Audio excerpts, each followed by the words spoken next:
Assalamualaikum warahmatullahi wabarakatuh. Halo teman-teman, selamat datang kembali di channel YouTube aku. Jadi sebelumnya aku mau minta maaf banget karena udah sekitar 1 bulan aku tidak update video di YouTube. Alasannya ya karena kemarin aku lagi sibuk ujian akhir semester, jadi mohon dimaafin dan dimaklumin. Kali ini aku mau membahas mengenai personal statement. Tapi sebelum ke sana aku mau ngasih tahu sesuatu. Jadi kemarin itu ada salah satu follower Instagram aku yang inisiatif untuk mengirim personal statement dia ke aku untuk sekedar tanya saran atau kayak minta masukan mengenai personal statement dia. Nah, jadi dari sini aku jadi kepikiran gimana sih kalau teman-teman yang serius dan niat untuk ngirim personal statementnya aku untuk sekedar minta saran atau review dari aku. Untuk mekanisme lebih lanjutnya nanti aku kasih tahu di akhir video. Jadi tonton video ini sampai akhir ya.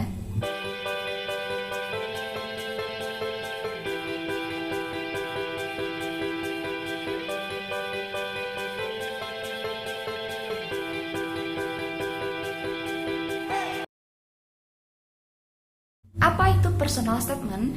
Jadi personal statement itu adalah dokumen persyaratan yang biasanya disyaratkan ketika kita akan mendaftar ke suatu universitas atau mendaftar beasiswa. Jadi inti dari personal statement adalah menjual diri kita kepada pihak penyeleksi beasiswa atau universitas dalam bentuk narasi. Permasalahan umum ketika seseorang menulis apapun itu termasuk personal statement, biasanya orang-orang bingung bagaimana mengawali menulis personal statement. So, untuk mengatasi hal tersebut, aku ada sebuah cara yang insya Allah mempermudah teman-teman dalam menulis personal statement. Khususnya adalah personal statement untuk beasiswa GKS. Untuk beasiswa GKS sendiri, formatnya itu sudah dijelaskan di dalam guideline. Misalnya kayak ada latar belakang pendidikan, latar belakang keluarga, prestasi, kegiatan ekstrakurikuler, organisasi, volunteer yang pernah kalian lakukan, dan juga hal-hal yang sangat mempengaruhi hidup kalian. Jadi kalian buat list, tulis di kertas atau diketik terserah, yang penting memudahkan kalian mengenai hal-hal yang aku bicarakan sebelumnya kayak background pendidikan, background family, dan lain-lain. Itu kalian list semuanya dari awal sampai akhir. Tulis semua selengkap-lengkapnya. Nah, dari situ biasanya akan kelihatan garis besar atau pola bagaimana personal statement kalian itu akan terbentuk. Setiap orang memiliki pengalaman yang berbeda antara satu dan yang lainnya. Sehingga misalnya kalau ada personal statement yang mirip-mirip, itu kemungkinan besar bisa saja kopas. Dan saya sangat sarankan tidak kopas untuk menulis personal statement.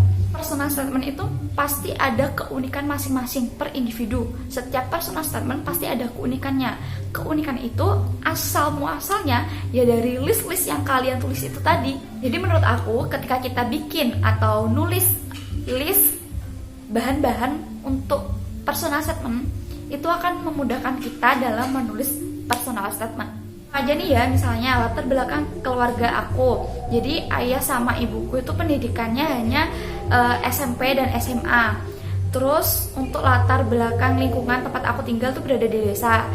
Dan juga aku mengikuti organisasi, 2 organisasi sekaligus, tetapi aku tetap bisa mempertahankan prestasi di dalam kelas. Pokoknya kayak gitu, kalian tulis selengkap-lengkapnya. Nah, dari situ kan udah kelihatan tuh pola personal statement-nya. Dari situ nanti kita akan pecah-pecah menjadi beberapa paragraf, dan di setiap paragrafnya nanti kita akan jelaskan lebih spesifiknya lagi. Tapi ingat, spesifik bukan berarti harus bertele-tele. Yang penting singkat, padat, dan jelas. Untuk pemecahan paragraf, misalnya nih ya, di paragraf pertama itu kalian fokus untuk membahas mengenai latar belakang keluarga kalian. Di paragraf kedua, pendidikan kalian. Paragraf ketiga, prestasi kalian. Paragraf keempat, pengalaman kalian, dan seterusnya.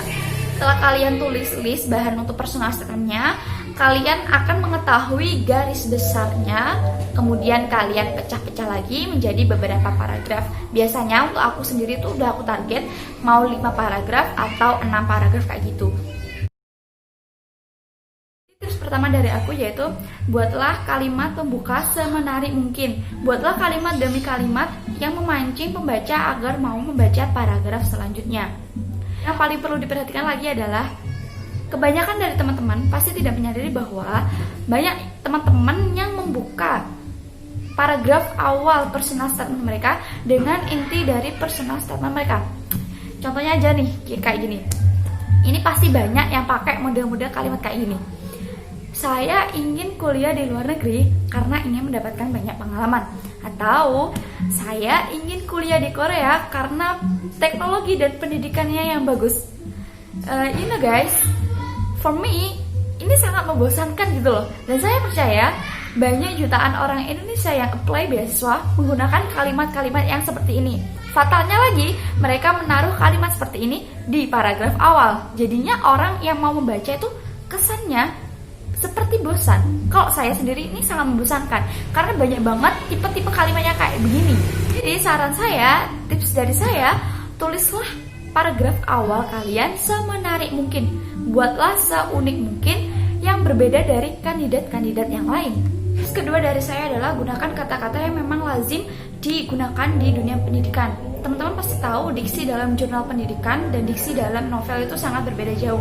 Jadi hindari memakai diksi-diksi dalam novel. Kalau saya sih prefer ke kata-kata atau kalimat yang sering digunakan dalam dunia pendidikan dibandingkan menggunakan kata-kata yang kita gunakan sehari-hari atau kata-kata yang ada dalam novel maupun puisi. Ini juga ada kaitannya dengan grammar. Untuk grammar sendiri teman-teman bisa pelajari lebih lanjut, bisa juga pakai ebook yang udah aku bagikan kemarin di video sebelumnya. Bagi yang belum nonton silahkan nonton dulu. Di situ akan banyak ditemukan kayak tips-tips untuk menulis sejenis esai kayak personal statement kayak gini. Misalnya aja nih ya contoh. Teman-teman pakai kata absolutely dalam personal statement teman-teman. Kata absolutely itu sudah mainstream, jadi teman-teman bisa replace kata absolutely ini dengan kata lain yang sepadan dengan kata absolutely. Sinonimnya yang maknanya sepadan gitu loh. Ini akan menunjukkan kesan bahwa penguasaan bahasa kita cukup banyak. Tips lain adalah penggunaan transitional phrase. Biasanya ini teman-teman pasti kebanyakan pakai kata because of that. Kalau aku prefer mengganti kata because of that menjadi seperti moreover atau consequently. Itu akan terlihat lebih bagus dan lebih kayak nggak mainstream aja gitu. Coba nanti teman-teman praktekkan langsung ya. Tips yang ketiga adalah ketersinambungan antar paragraf. Jadi dulu pas waktu aku ikut KIR, guru aku itu ngajarin kalau misalnya kita menulis laporan penelitian antara paragraf yang satu dan yang lainnya itu harus ada ketersinambungan. Contohnya aja nih, kalimat terakhir dalam paragraf 1 berbunyi, data menurut jurnal di Cambridge menyatakan bahwa pendidikan di Indonesia termasuk pendidikan terendah di Asia. Nah, kemudian teman-teman bisa lanjutkan di paragraf keduanya menggunakan kalimat seperti ini. Fakta yang ada di lingkungan sekitar memang benar seperti itu. Maka dari itu saya sangat bertekad untuk mengejar pendidikan setinggi-tingginya. Teman-teman bisa lihat antara kedua kalimat ini, antara kalimat terakhir di paragraf pertama dan kalimat awal di paragraf kedua masih ada ketersinambungan, yaitu masih sama-sama membahas mengenai pendidikan. Jadi misalnya konsep teman-teman itu di paragraf pertama memang membahas mengenai latar belakang pendidikan. Yang kedua mau membahas mengenai prestasi. Teman-teman sambung kalimat awal paragraf kedua tadi dengan cara seperti ini. Dengan belajar menggunakan metode yang saya temukan, saya bisa mencapai dan mempertahankan prestasi yang bagus di sekolahan. Ini menunjukkan saya sudah semakin dekat dengan tujuan saya, yaitu meraih pendidikan setinggi-tingginya untuk dapat memajukan pendidikan di lingkungan saya. Meskipun konsep di paragraf pertama pendidikan, paragraf kedua prestasi, teman-teman masih bisa sambungkan antara paragraf pertama dan paragraf kedua ini dengan smooth. Begitu pula seterusnya, teman-teman sambungkan antara paragraf kedua dan ketiga, ketiga dan keempat, dan seterusnya. Yang penting transisi antar paragraf itu harus smooth. Tips yang keempat adalah make sure grammar kalian sudah benar atau mendekati benar. Nah, bagi kalian yang punya budget besar, kalian bisa sewa jasa yang khusus untuk membenarkan grammatical error kalian. Atau biasanya kalian punya guru private bahasa Inggris, nah kalian minta tolong ke guru private kalian. Atau bagi kalian yang budgetnya pas-pasan macam aku ini, kalian bisa minta tolong ke guru kalian yang ramah dan baik hati di sekolah.